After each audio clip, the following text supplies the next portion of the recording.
Chapter 5. You'll forgive me, Mira said conversationally as she finished the last bit of wiring on her comm board. If I say that as a hideout, this place stinks.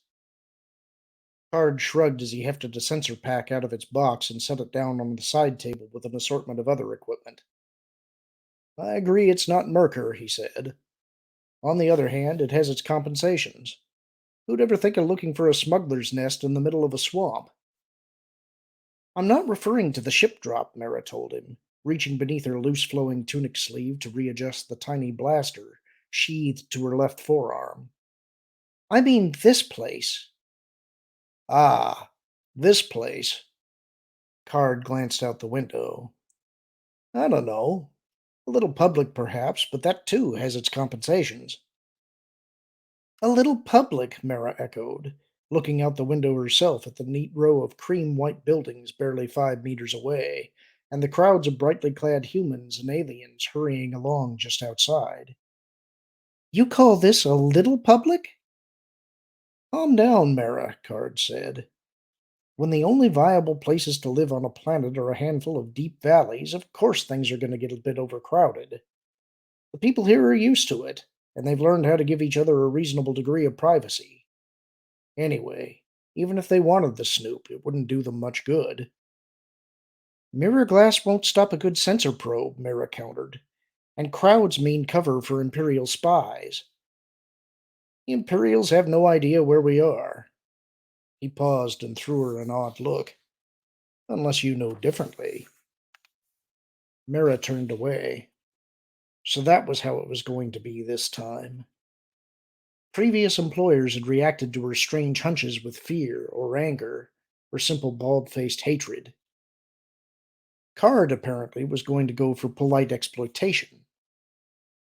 I can't turn it on and off like a sensor pack, she growled over her shoulder. Not anymore. Ah, Card said. The word implied he understood. The tone indicated otherwise. Interesting. Is this a remnant of some previous Jedi training? She turned to look at him. Tell me about the ships. He frowned. Excuse me? The ships, she repeated. The capital warships that you were very careful not to tell Grand Admiral Thrawn about back when he visited us on Merkur. You promised to give me the details later. This is later. He studied her, a slight smile creasing his lips. All right, he said. Have you ever heard of the Katana fleet? She had to search her memory. That was the group also called the Dark Force, wasn't it? Something like 200 Dreadnought class heavy cruisers that were lost about 10 years before the Clone Wars broke out. All the ships were fitted with some kind of new style full rig slave circuitry, and when the system malfunctioned, the whole fleet jumped to light speed together and disappeared. Nearly right, Card said. The dreadnoughts of that era in particular were ridiculously crew intensive ships, requiring upwards of 16,000 men each. The full rig slave circuitry on the Katana ships cut that complement down to around 2,000. Mira thought about the handful of dreadnought cruisers she'd known. Must have been an expensive conversion. It was, Card nodded, particularly since they played it as much for public relations as they did for pure military purposes. They redesigned the entire dreadnought interior for the occasion, from the equipment and interior decor right down to the dark gray hull surfacing. That last was the origin of the nickname Dark Force, incidentally, though there was some suggestion that it referred to the smaller number of interior lights a 2,000 crewer ship would need. At any rate, it was the Old Republic's grand demonstration of how effective a slave rigged fleet could be. Mira snorted. Some demonstration. Agreed, Card said dryly. But the problem wasn't in the slave circuitry itself. The records are a little vague, suppressed by those in charge at the time, no doubt. But it appears that one or more of the fleet's crewers picked up a hive virus at one of the ports of call on their maiden voyage. It was spread throughout all 200 ships while in dormant state, which meant that when it suddenly flared up, it took down nearly everybody at once. Mara shivered. She'd heard of hive viruses leveling whole planetary populations in pre Clone Wars days, before the medical science of the Old Republic and later the Empire had finally figured out how to deal with the things. So it killed the crews before they could get to help. Apparently, in a matter of hours, though that's just an educated guess, Card said. What turned the whole thing from a disaster into a debacle was the fact that this particular hive virus had the charming trait of driving its victims insane just before it killed them. The dying crewers lasted just long enough to slave their ships together, which meant that when the Katana command crew also went crazy and took off, the entire fleet went with them. I remember now, Mara nodded slowly. That was supposedly what started the big movement towards decentralization and automated ship functions, away from big all powerful computers into hundreds of droids. The movement was already on its way, but the Katana fiasco pretty well sealed the outcome, Card said. Anyway, the fleet disappeared somewhere into the depths of interstellar space and was never heard from again. It was a big news item for a while, with some of the less reverent members of the media making snide wordplays on the Dark Force name, and for a few years it was considered a hot prospect by salvage teams who had more enthusiasm than good sense.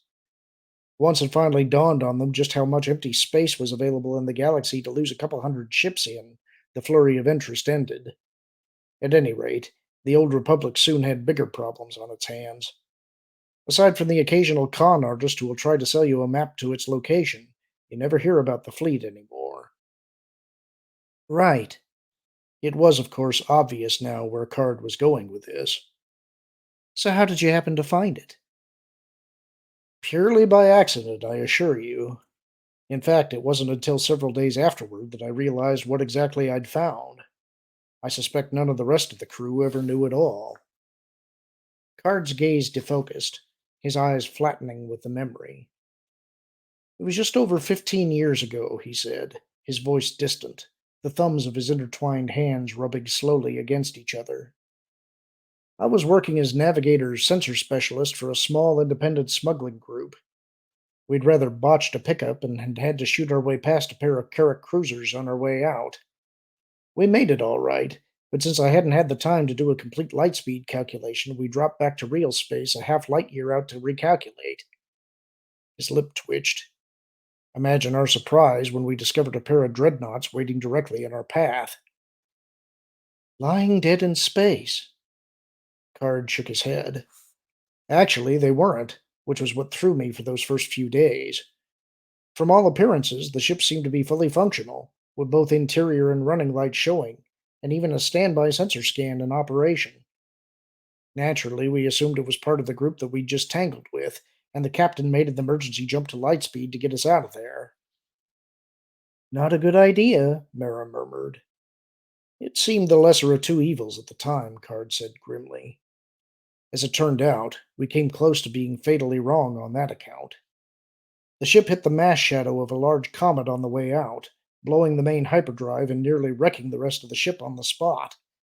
5 of our crew were killed in the collision, and another 3 died of injuries before we could limp back to civilization on the backup hyperdrive. There was a moment of silence. How many of you were left? Mara asked at last. Card focused on her, his usual sardonic smile back on his face. Or, in other words, who else might know about the fleet? If you want to put it that way. There were 6 of us left. As I said, though, I don't think any of the others realized what it was that we'd found. It was only when I went back to the sensor records and discovered that there were considerably more than just the 2 dreadnoughts in the area that I began to have my own suspicions.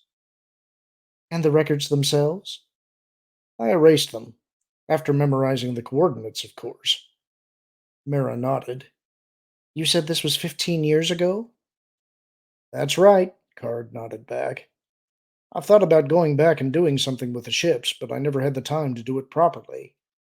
Unloading 200 dreadnoughts on the open market isn't something you rush into without a good deal of prior preparation, even if you have markets for all of them, which has always been problematic. Until now. He cocked an eyebrow. Are you suggesting I sell them to the Empire? They're in the market for capital ships, she reminded him, and they're offering value plus 20%. He cocked an eyebrow at her. I thought you didn't much care for the Empire. I don't, she retorted. What's the other option? Give them to the New Republic? He held her gaze. That might be more profitable in the long run. Mara's left hand curled into a tight fist, her stomach churning with mixed feelings. To let the dreadnoughts fall into the hands of the New Republic, successor to the rebel alliance that had destroyed her life, was a hateful thought. But on the other hand, the Empire without the Emperor was only a pale shadow of its former self, hardly even worthy of the name anymore. It would be pearls before swine to give the Dark Force to them. Or would it? With the Grand Admiral in charge of the Imperial fleet again, perhaps there was now a chance for the Empire to regain some of its old glory. And if there was, what are you going to do? She asked Card. At the moment, nothing, Card said. It's the same problem we faced with Skywalker, after all. The Empire will be swifter to exact vengeance if we go against them, but the New Republic looks more likely to win in the end. Giving Thrawn the Katana fleet would only delay the inevitable. The most prudent course right now is to stay neutral. Except that giving Thrawn the dreadnoughts might get him off our exhaust trail, Mara pointed out. That would be worth the trade right there. Card smiled faintly. Oh, come now, Mara. The Grand Admiral may be a tactical genius, but he's hardly omniscient. He can't possibly have any idea where we are, and he certainly has more important things to do than spend his resources chasing us down. I'm sure he does, Mara agreed reluctantly. But she couldn't help remembering how, even at the height of his power, and with 1,000 other concerns, the Emperor had still frequently taken the time to exact vengeance on someone who'd crossed him.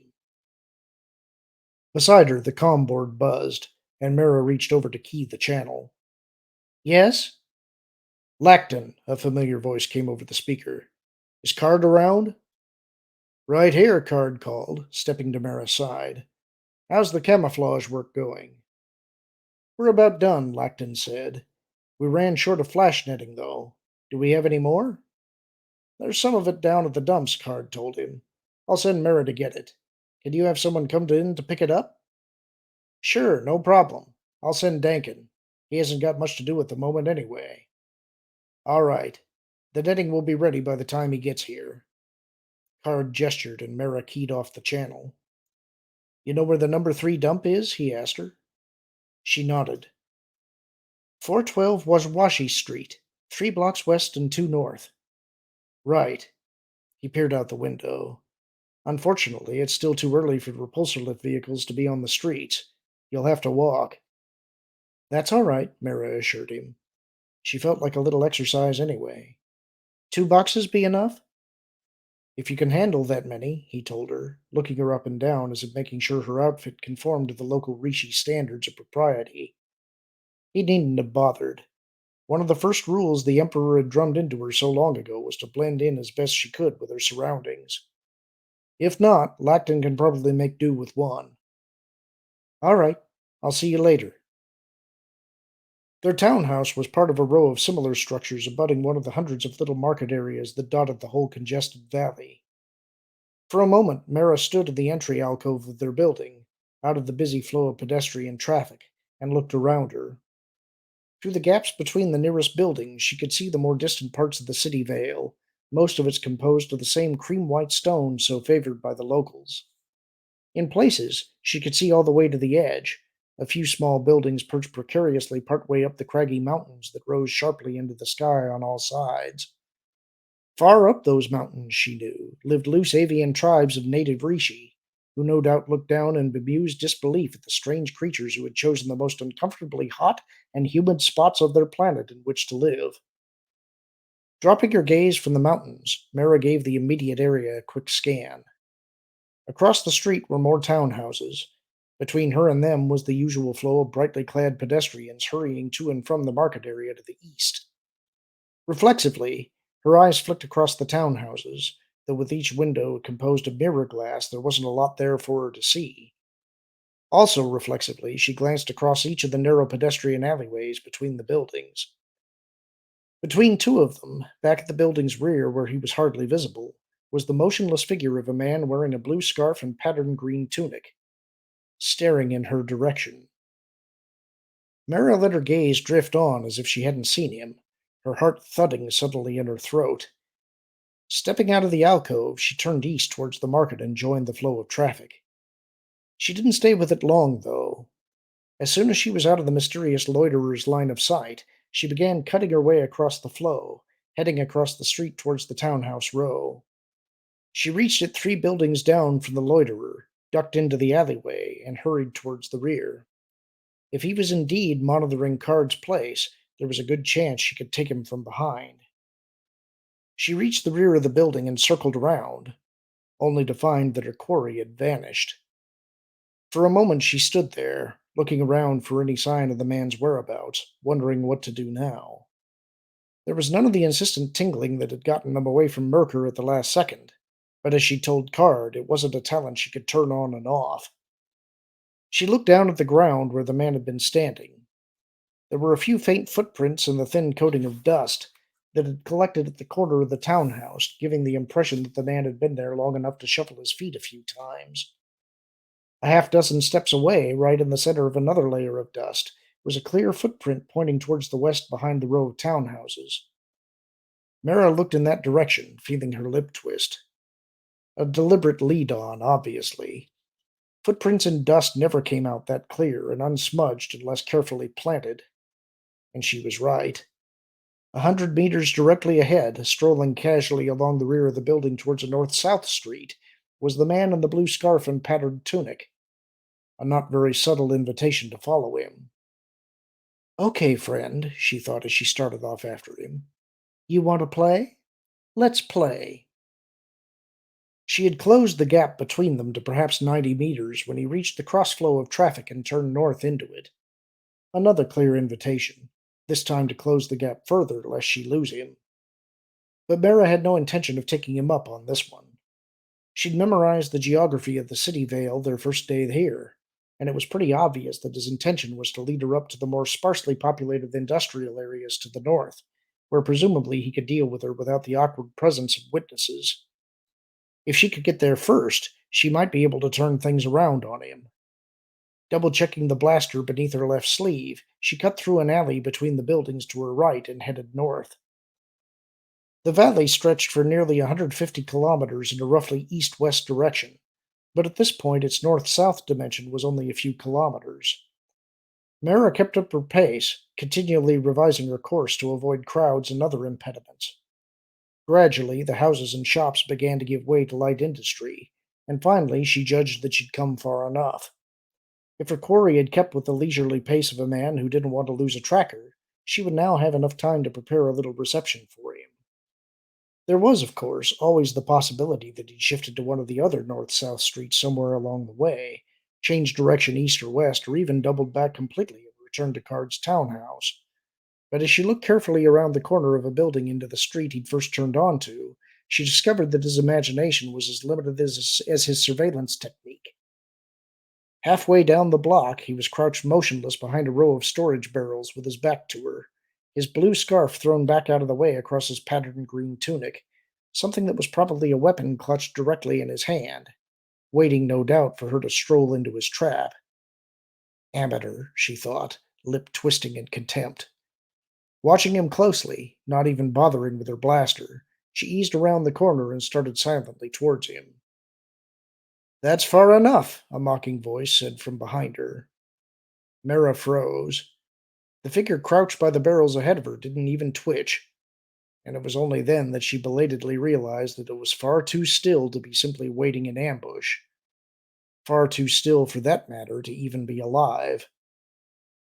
Slowly, keeping her arms stretched straight out to her sides, she turned around. The man facing her was of medium height, with a somewhat bulky build and dark, brooding eyes. His undertunic hung open to reveal a light armor vest beneath it. In his hand, of course, was a blaster. Well, well, well, he sneered. What we got here? About time you showed up. I was starting to think you'd gotten lost or something. Who are you? Mara asked. Oh, no, Red. I'm the one what's asking the questions here. Not that I need to, course. That fancy stuff on top pretty well tells me all I need to know. He gestured with his blaster at her red gold hair. Should have gotten rid of that. Hide it or dyed it, you know. Dead giveaway, pardon the expression. Mira took a careful breath, forcing her muscles to unknot. What do you want with me? She asked, keeping her voice calm. Same thing every man really wants, he grinned slyly. A pile of hard, cold cash. She shook her head. In that case, I'm afraid you picked the wrong person. I've only got about 50 on me. He grinned even wider. Cute, Red, but you're wasting your time. I know who you are, all right.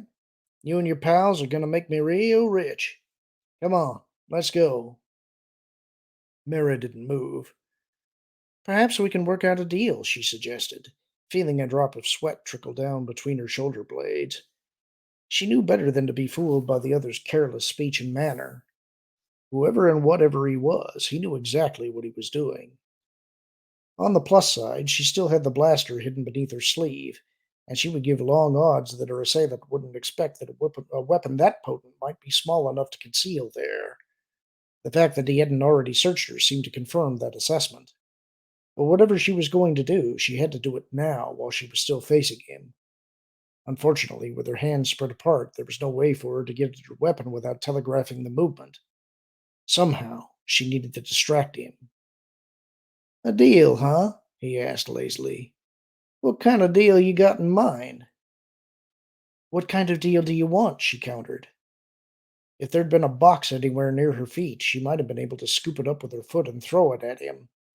But though there was a fair amount of junk littering the streets in this part of town, nothing suitable was within reach. Her half boots were firmly fastened around her ankles, impossible to get loose without him noticing. Rapidly, she ran through an inventory of items she was carrying or wearing, but nothing.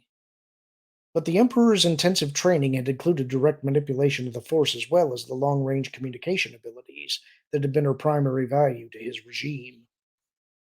Those skills had vanished at the moment of his death, reappearing only briefly and erratically in the years since then. But if the sensory tingles and hunches had started again, perhaps the power was back too. I'm sure we can double whatever you've been offered, she said. Maybe even throw in something extra to sweeten the pot. His grin turned evil. That's a real generous offer, Red. Real generous. A lot of men'd jump on that right away, sure enough. Me? He lifted the blaster a little higher. I like staying with a sure thing. Even if it means settling for half the money? 2 meters behind him, piled carelessly up against a retaining wall, was a small stack of scrap metal parts waiting to be picked up. A short length of shield tubing in particular seemed to be rather precariously positioned on one edge of a battered power cell case. Setting her teeth, clearing her thoughts as best she could, Mara reached her mind out towards the tubing. On my pad, half a sure thing's better than twice a nothing, the man said. Anyway, I don't expect you can outbid the Empire. Mara swallowed. She'd suspected it from the first, but the confirmation still sent a shiver up her back.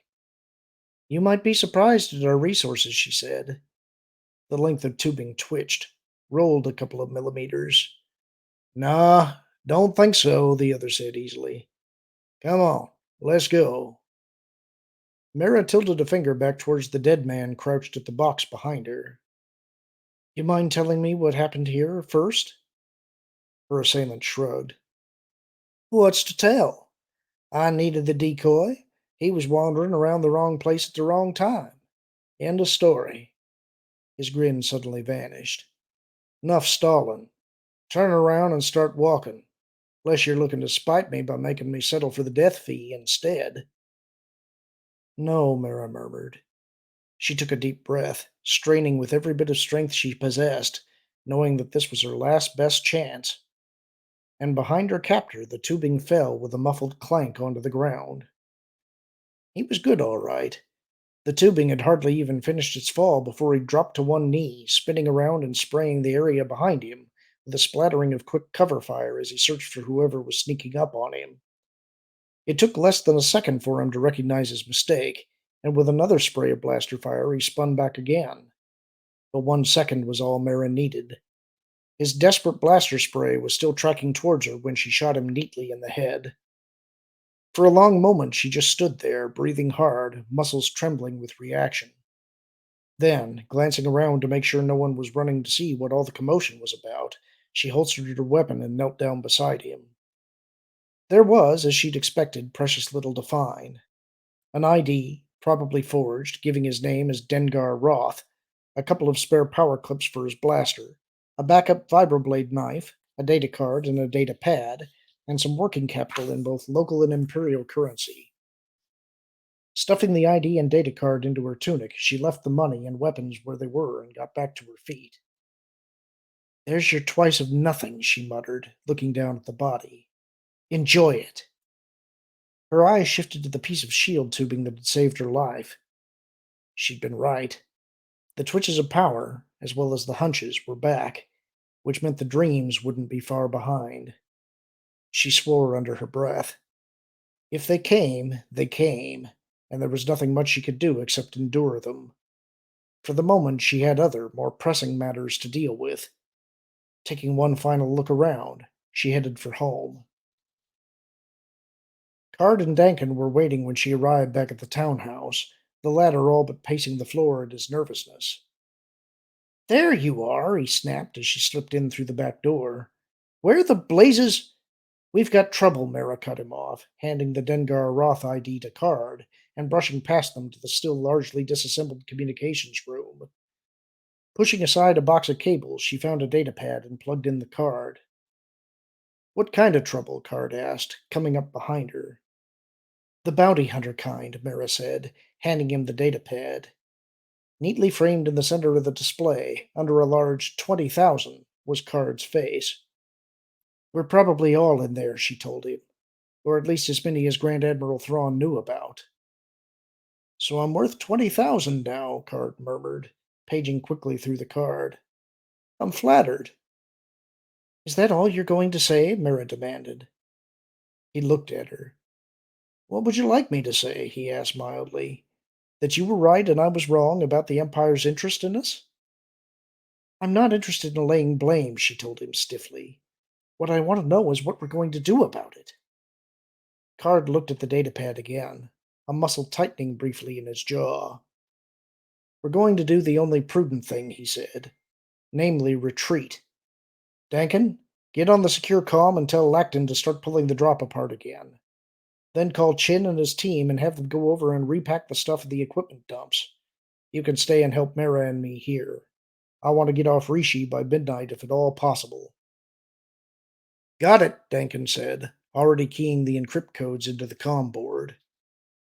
Card handed the datapad back to Mara. We'd better get busy. She stopped him with a hand on his arm. And what happens when we run out of backup bases? He locked eyes with her. We don't give up the dreadnoughts under duress, he said, lowering his voice to just above a whisper. Not to Thrawn, not to anyone else. We may have to, she pointed out. His eyes hardened. We may choose to, he corrected her. We will never have to. Is that clear? Mara grimaced to herself. Yes. Good. Card flicked a glance over her shoulder to where Dankin was speaking urgently into the comm. We have a lot of work to do. Let's get to it. Mara would have bet that they couldn't reassemble their equipment in less than 24 hours. To her mild surprise, the crews had everything packed and ready to go barely an hour after local midnight. With suitably generous applications of funds to spaceport officials, they were off Rishi and to Lightspeed an hour after that. And later that night, as the wild card drove through the mottled sky of hyperspace, the dreams started again. That's the end of the chapter. Um, Small piece of trivia here that's kind of interesting about this chapter. I believe Rishi is, I think that its origin is in this chapter. I don't know if it had appeared in Star Wars media before that, but you will recognize it as appearing in two other places at least since then. Um, Dexter Jettster in Attack of the Clones mentions the Rishi Maze, and the more interesting reference, I think, is in the Old Republic MMO, when they had the Revan Reborn storyline. You spend some time on Rishi. This would be about 3,800 years before the time frame of this book, but it is indeed kind of a swamp planet. It's a frontier town, and the avians that they mentioned are there. It's a pirate hive, and so everybody wears pirate garb that's there. If you are familiar with the Old Republic game, you probably remember the planet. I believe this is the origin. Anyway, enough of that. My voice is going. I've got to get a drink. I hope you enjoyed the chapter, and I'll talk to you all again real soon.